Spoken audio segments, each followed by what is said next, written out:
If there is one character from the Star Wars prequels that a lot of fans know and love, it's no other than Mace Windu, portrayed by Samuel Jackson, that was created by director George Lucas. This is Mike Zero. Make sure to subscribe if you're new to the channel for future Star Wars content. Now, one thing about Disney Star Wars is that yes, we do know that they are now on the road to success with these new Star Wars projects. We have seen and all witnessed what happened with The Mandalorian Season 2, especially with chapters 13 and 14 specifically having the biggest reveals of all, with Ahsoka, Tano, and Boba Fett. Now, we've got the season finale coming up this Friday. It's just days away.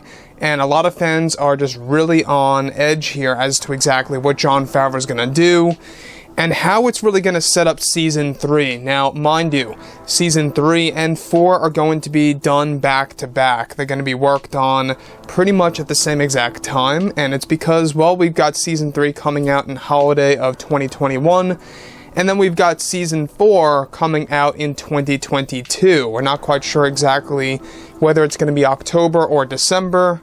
Who knows?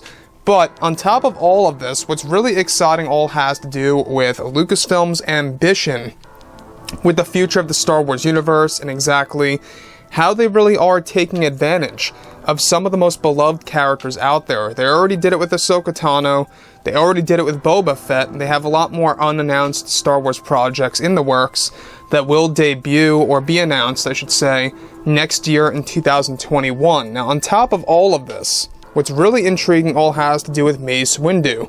Now, specifically, one of the most beloved characters in the Star Wars universe is indeed Mace Windu from the Star Wars prequels by George.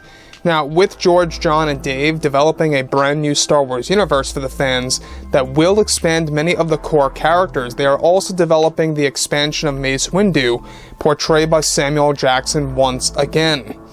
On top of this, it's described that Lucasfilm is creating a story that will take place after the events of Order 66 that will also feature Darth Vader's secret apprentice in the mix, known as Starkiller, that will serve as a Jedi hunter, destroying the remaining Jedi left and hiding throughout the entire galaxy.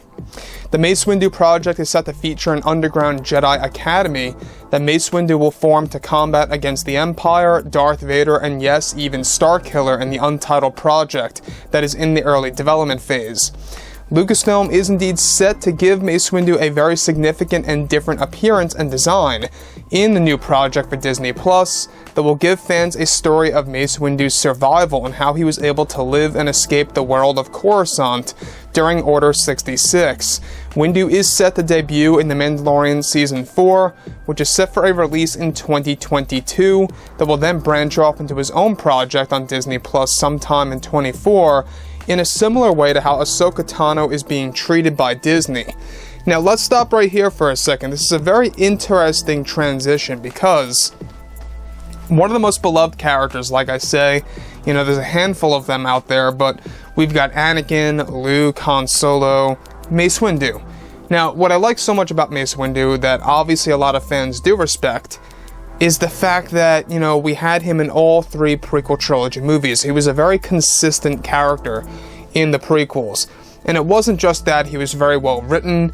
George Lucas gave him a very interesting, angle to his character that was a lot different than Qui-Gon, Anakin, or Kenobi. And that's what I love so much about Mace, is that he was very different apart from all the other Jedi on the Council and all the other characters in the prequels. He really stood on his own. The thing that really does stand out to me the most about Lucasfilm's plans for the future is, of course, how they're going to focus on an underground Jedi Academy that's actually going to be done in the works to go up against the Empire, Darth Vader, and yes, even Starkiller. Now, Starkiller is from the Force Unleashed video games. It's a part of the old canon material, also known as Star Wars Legends. They are bringing him back, but they're bringing him back in a different way. He's going to have a far different design as well. Now, this also leaves open the question, is it going to be done by Sam Witwer? I would hope so. We're not quite sure about that as of yet, but we do know that Sam Witwer has done a lot of work on animated material.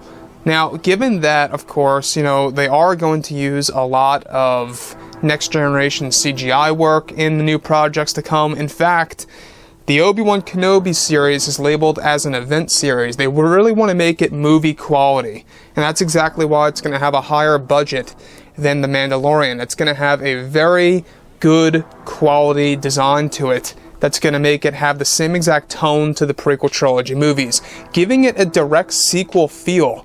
And I think that's what a lot of fans are looking forward to the most, is the Kenobi series, which, by the way, is filming right now as we speak. They're going to do more significant principal photography by the time March of 2021 rolls in. So get ready for that, because that's where things really begin to pick up and gives us a better idea of exactly, when they really want to drop this series. They really have not, developed concrete plans, but they're still on the road to 2022.